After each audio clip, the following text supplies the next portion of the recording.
Hello दोस्तों, एक बार फिर से स्वागत करता हूं मैं आपके अपने YouTube चैनल इजी मैथ में। तो आइए प्रतिशत का पार्ट 4 देखते हैं। एक अधिकारी के मासिक वेतन का 10% मकान किराया भत्ता काट लिया जाता है। अब इसमें पिछले वीडियो में अपन सवाल बनाया था शेष वेतन तो मैंने बोला एक वीडियो और बनाएंगे। तो शेष वेतन का 20% वह पेट्रोल पर खर्च कर देता है, शेष वेतन का 20% वह आयकर जमा करा देता है तथा वेतन का 10% वह कपड़ों पर, शेष वेतन का 10% वह कपड़ों पर खर्च करता है। इन खर्चों के बाद उसके पास 15,552 रुपए बचे, तो उसका मासिक वेतन ज्ञात कीजिए। तो इसमें करेंगे अपन बचत बराबर बचत, बचत बराबर बचत। बचत क्या है इसमें 10% भत्ता काट लिया तो बचा एक्स का 90%। उसके बाद शेष वेतन, ये पूरा शेष बच गया, उसका शेष तो ये 100% है, 100 का 20% काटा तो 80%। फिर वह बोलता है शेष वेतन का 20% वह आयकर जमा करा देता, तो पूरा शेष है इसका, फिर 20% काटा तो 80% जमा करा देता है तथा शेष वेतन का 10% वह कपड़ों पर खर्च करता है। तो 10 पूरा ये शेष है और इसका 10% काटने के बाद बचा 90%, और ये बचत है इसकी 15,552 रुपए। अब देखते हैं इसमें 90% को क्या लिख देंगे अपन, x गुणा 9/10 लिख देंगे, क्योंकि 90% क्या होता है 90/100, 0 से 0 घटा तो 9/10, तो 9/10 लिख देंगे डायरेक्ट। 80 को लिख देंगे 4/5, क्योंकि 80/100, 0 से 0 घटा 5 दूनी 10, सॉरी 2 पंजे 10, 2 चौक 8, तो 4/5 लिख रहे हूं मैं डायरेक्ट। 4/5, 4/5 गुणा 90 का हो गया 9/10 बराबर 15,552 रुपए। अब ये क्या है, पक्षांतरण कर देंगे इसका, x के गुणा में है 9, 4, 4, 9, उधर जाएगा तो भाग में आ जाएगा, और जो भाग में है वो गुणा में आ जाएंगे। तो x बराबर 15,552 गुणा 10 गुणा 5 गुणा 5 गुणा 10, भाग में है, पक्षांतरण किया तो गुणा में आ जाएंगे, और जो ये गुणा में है वो भाग में चले जाएंगे। 9 गुणा 4 गुणा 4 गुणा 9, अब 9 से इसको काट लेंगे, 9 एकम 9, ये हो जाएगा 9 एकम 9, 6 बच गए, 9 और 6 15, 6 बच गए, तो ये हो जाएगा 9 7 63, 6 फिर 2 बच गए, तो 9 एकम 9, 9 दूनी 18, 18 और ये बच गए 7, तो 9 अंटर 72, इस 9 से ये भी कट जाएगा, 9 एकम 9, इधर लिख देता हूं मैं, 9 एकम 9, बच गया कितना 8, तो 99 81, ये बच गया 9 दूनी 18।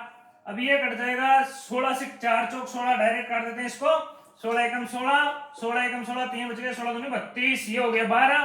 तो यहां हो जाएगा 12 गुणा 10 गुणा 5 गुणा 5 गुणा 10, 55 25, 25 को 10 से गुणा किया 250, 250 को 10 से किया तो 2500, तो 12 गुणा 2500, 12 गुणा 2500, इधर हो जाएगा 0 0, 25 दुआ 50, 50 का 0 ऐसे लगा 5, 25 कम 25 और 5 30,000 रुपए।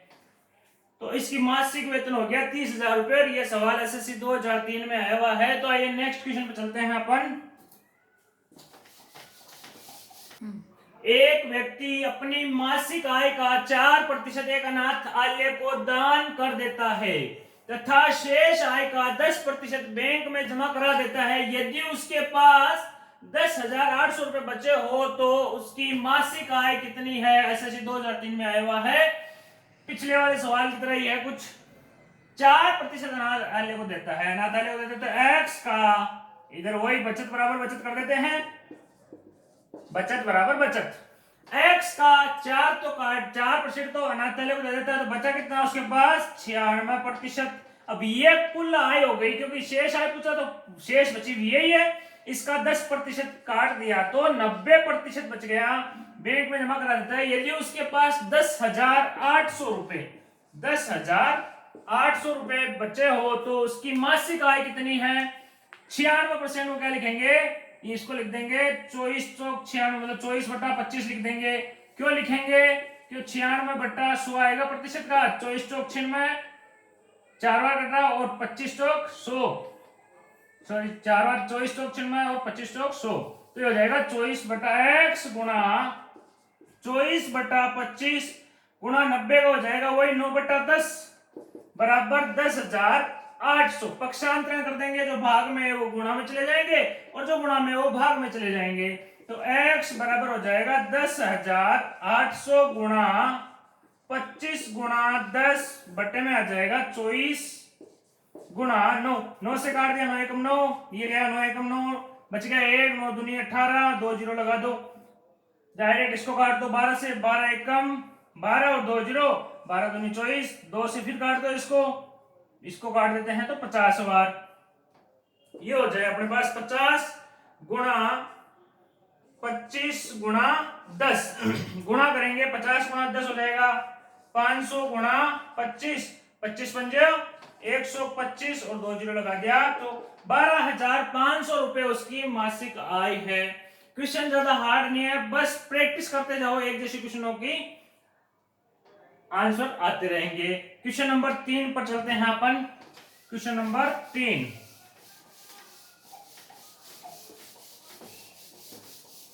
किसी परीक्षा में 60% छात्र अंग्रेजी में उत्तीर्ण हुए हैं, 70% हिंदी में और 40% दोनों में, तब अंग्रेजी और हिंदी दोनों में अनुत्तीर्ण छात्रों की संख्या कहती है। अगर ऐसे क्वेश्चन आए तो क्या कर देना अपने को, पास उत्तीर्ण निकालना है तो P और अनुत्तीर्ण निकालना है तो F, P plus P minus P, पास माइनस पास, ये हो जाएगा एक विषय दूसरी विषय और ये दोनों।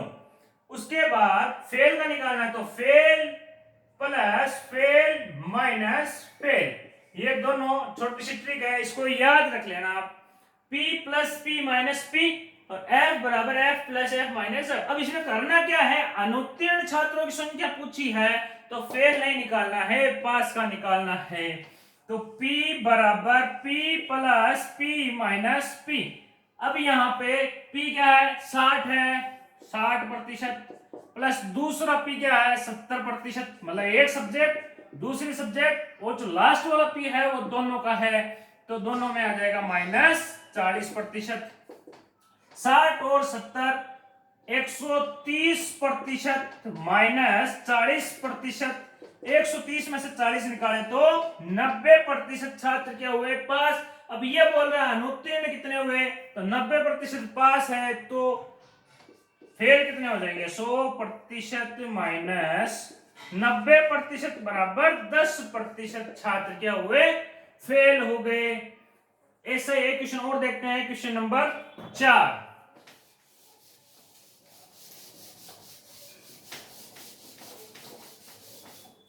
क्वेश्चन नंबर 4, एक परीक्षा में 70% विद्यार्थी अंग्रेजी में तथा 65% विद्यार्थी गणित में उत्तीर्ण हुए, यदि 27% विद्यार्थी दोनों विषयों में अनुत्तीर्ण रहे हो तथा 248 विद्यार्थी दोनों विषयों में उत्तीर्ण हुए हो तो कुल कितने परीक्षार्थी उत्तीर्ण हुए हैं, तो उत्तीर्ण का परसेंट निकालना है अपने को, उत्तीर्ण का परसेंट निकाल के इसको बराबर में रख देंगे तो आंसर आ जाएगा।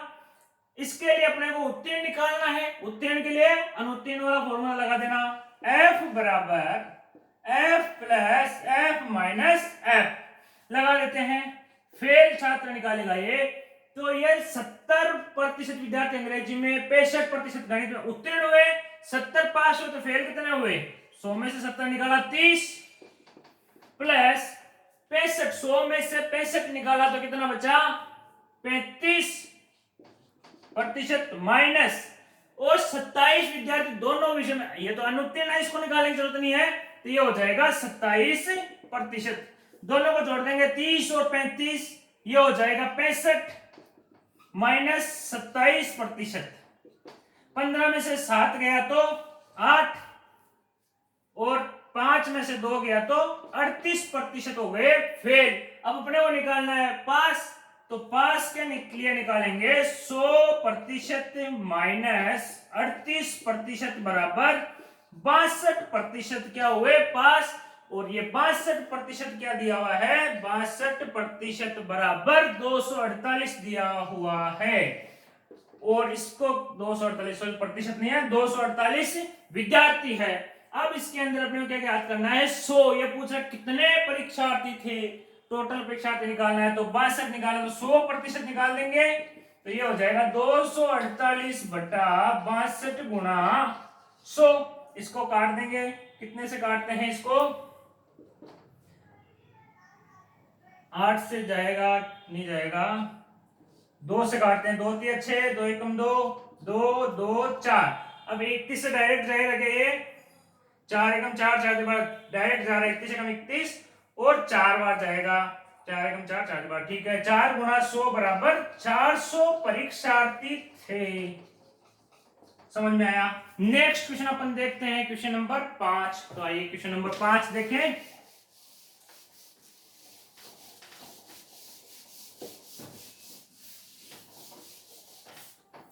क्वेश्चन नंबर 5, किसी कक्षा के 72% विद्यार्थियों ने जीव विज्ञान तथा 44% ने गणित विषय चुना। यदि प्रत्येक विद्यार्थी ने जीव विज्ञान तथा गणित में से कम एक विषय चुना हो तथा 40 विद्यार्थियों ने ये दोनों विषय चुने हो तो कक्षा में कुल कितने विद्यार्थी हैं। इसका कहने मतलब 72 ने तो जीव विज्ञान, 44 ने गणित चुना। अब ये बोल रहा है कि प्रत्येक विद्यार्थी ने या तो जीव विज्ञान चुना या गणित चुना। अब इनमें से कुछ विद्यार्थियों ने दोनों चुने और वो कितने हैं, 40 विद्यार्थी है, ये दोनों विषय चुने हैं तो कुल विद्यार्थी निकालने हैं। तो अब अपन क्या करेंगे, गणित, जीव विज्ञान के कितने हैं, जीव विज्ञान इसके कितने हैं 72% और गणित का कितना है 44%। अब ये दोनों प्रतिशत जोड़ते तो 100% से ज्यादा हो गया, तो इन दोनों को जोड़ के देखते तो कितना हुआ, 4 और 2 6, 7 और 4 11, 116% नहीं होता है, सिर्फ 100% होता है। तो 16% जो एक्स्ट्रा है वो कौन सा है, ये 40 विद्यार्थी। ऐसे क्वेश्चन आए तो क्या करना है, 16% क्या है, ये 40 है। अब ये 16 है तो अपने को 100% निकालना है। तो 100% क्यों निकालना है कि दोनों विषय चुने हो तो कक्षा में कुल कितने विद्यार्थी है, 100% है तो 100% निकाल लेते हैं। 100% बराबर 40 बटा 16 गुणा 100। अब इसका कैसे निकल जाएगा, 4 से काट देते हैं, 4 ढाई 40, 4 चौक 16, 4 एकम 4 और 25 चौक 100, 25 गुणा 10, 250 छात्र कुल है। तो इस तरीके से क्वेश्चन थोड़े थोड़े बदल के दिए हुए हैं तो, और एसएससी 2010 में आया हुआ है। आइए नेक्स्ट क्वेश्चन पर अपन चलते हैं।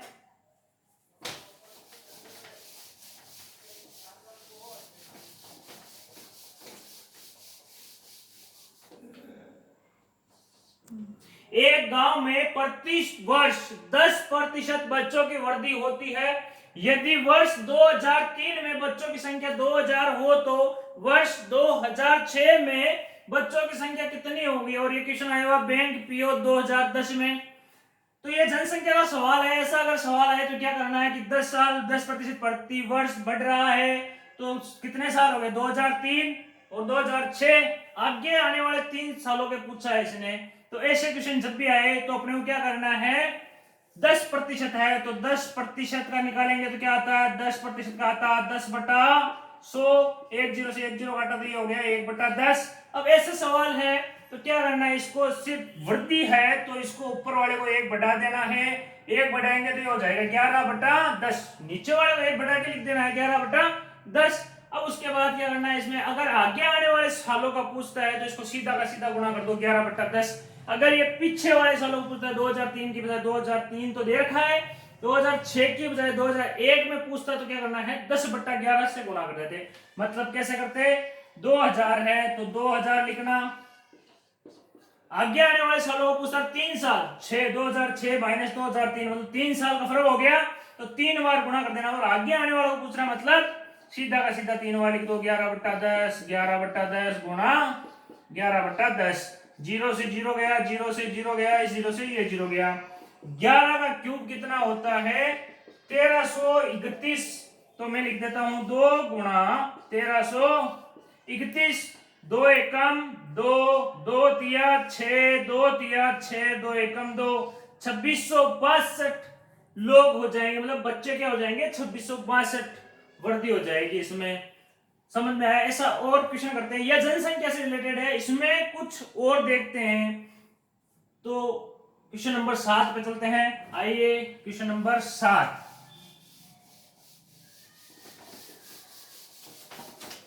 क्वेश्चन नंबर, एक मशीन का क्रय मूल्य 2 लाख है, मतलब जनसंख्या, वर्तमान जनसंख्या 2 लाख है। यदि इसका 10% वार्षिक दर से अवमूल्यन, अवमूल्यन होता है घटना, अवमूल्यन हो तो मतलब 10% वार्षिक दर से क्या हो रहा है, घट रही है जनसंख्या। 3 वर्ष के बाद इसका मूल्य कितना होगा, आगे आने वाले टाइम पूछा है तो सीधा ही गुणा करना है, और अवमूल्यन मतलब घट रहा है तो कम कर देना है। 10% है तो मैं इसको डायरेक्ट लिख देता हूं 1/10, तो आगे क्या हो जाएगा, एक कम कर दो, इसका एक कम, 9/10। अब 3 वर्ष बाद पूछा है तो 9/10 से गुणा करूंगा। अगर 3 वर्ष पहले पूछता तो मैं 10/9 10/9 10/9 कर देता, लेकिन पहले नहीं, बाद में पूछा है तो क्या हो जाएगा, 2 लाख 1 2 3 4 5 गुणा 9/10, 9/10, 9/10, 1 0 से 1 0, 1 0 से 1 0, 1 0 से 1 0, और 9 का क्यूब क्या होता है, 9 का क्यूब होता है 7 2 9, याद रखो इसको, 7 2 9, तो ये हो जाएगा 2, ये 2 0 बच गए, और इसका हो जाएगा 7 2 9, 2 0 तो 2 0 लिख देते हैं, ऐसे कैसे 2 से कर देते हैं, 2 9 18 का 8, हासिल लगा 1, 2 दूनी 4 1 5, 2 7 14, 1,45,800 रुपए इसका मूल्य हो जाएगा। तो इस तरीके से क्वेश्चन को बदल सकता है, जरूरी नहीं इसमें जनसंख्या ही आए, कुछ भी दे सकता है, तो वो अपने को करना है कि कैसे करना है। और आइए नेक्स्ट क्वेश्चन देखते हैं, क्वेश्चन नंबर 8।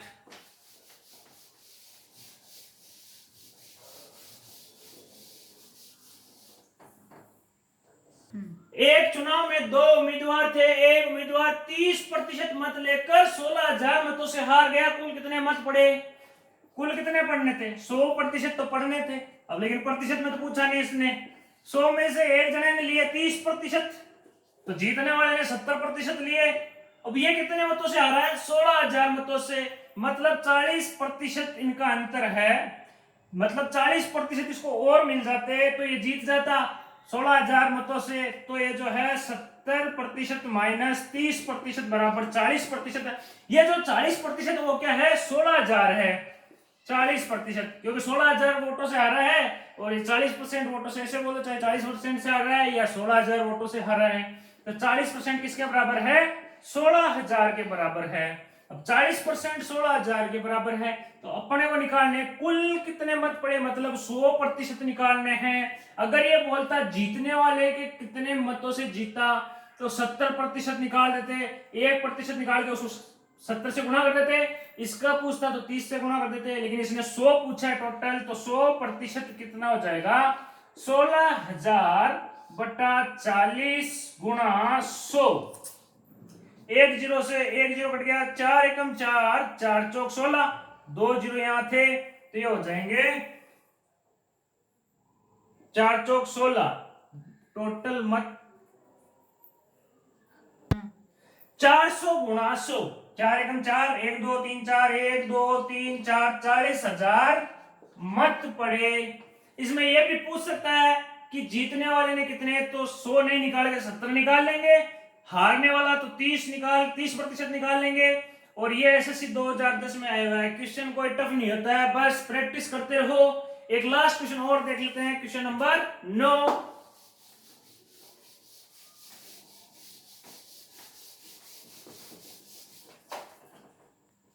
एक परीक्षार्थी ने 30% अंक प्राप्त किए, कितने, 30%, वह ये 5 है, 5 अंकों से अनुत्तीर्ण हो जाता है। 30% प्राप्त किए और 5 अंकों से अनुत्तीर्ण हो जाता है। एक अन्य विद्यार्थी 40% अंक प्राप्त करते, जितने से पास होना था उससे क्या 10 अंक अधिक प्राप्त करता है, तो उत्तीर्ण होने के लिए आवश्यक न्यूनतम अंक कितने चाहिए, इसके तो कम है, इसके ज्यादा है, लेकिन कितने अंक है जिनसे पास हो सके। तो ऐसे सवाल अगर आते हैं 2 विद्यार्थियों के, तो क्या करना है, दोनों का डिफरेंस निकाल लेना है। 30% लिख देना और इधर 40% लिख देना, और इधर क्या कर देना है, कितने अंक, 5 अंक। कितने, वह 5 अंकों से अनुत्तीर्ण, मतलब उसको 5 अंक और मिल जाते तो 5 अंक कम मिले हैं उसको, तो माइनस के मान लो, मैं इसको माइनस का 5 यहां नहीं, कहीं पर भी लिख लो, ये माइनस का 5 नहीं है, लेकिन माइनस याद रखना है यहाँ पे, क्योंकि अनुत्तीर्ण मतलब और मिल जाते, कम मिले हैं तो 5। एक अन्य विद्यार्थी 40% अंक प्राप्त करके आवश्यक न्यूनतम अंकों से 10 अंक प्राप्त अधिक करता है, अधिक किया है तो इनको मैं प्लस का लिख देता हूं। अब इसमें क्या करना है, इन दोनों का अंतर निकाल लेना है, 40 माइनस 30 बराबर 10%।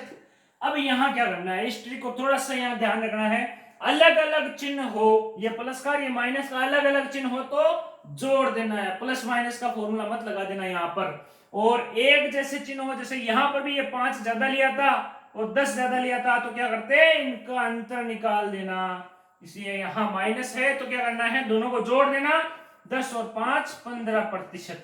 ये डायरेक्ट ट्रिक से निकल जाएगा, 15% नहीं है, 15 नंबर है, 10% 15 नंबर है, तो 100% नंबर कितने हो जाएंगे, 10 गुना, और 10 गुना क्या है, 150 नंबर, टोटल नंबर है 150। अब ये बोल रहा है कि उत्तीर्ण होने के लिए आवश्यक न्यूनतम अंक कितने चाहिए, 30%, इतने का 30% और प्लस 5 कर दो, तो 150 का 30%, इतने तो उसके आए थे, 5 नंबर कम पड़ गए तो 5 नंबर और जोड़ दो, प्रतिशत से डायरेक्ट काट दो, प्रतिशत से 1 0 और 1 0 कट जाएगा, क्यों कट जाएगा, क्योंकि 150 गुणा 30 बटा प्रतिशत का चिन्ह हटा 100 आया, 0 से 0 0 से 0, तो ये छोटे छोटे टाइम बचाने के लिए है। 15 दिए 45 प्लस 5 45 और 5 50 नंबर अगर उसके आते तो वह पास हो जाता।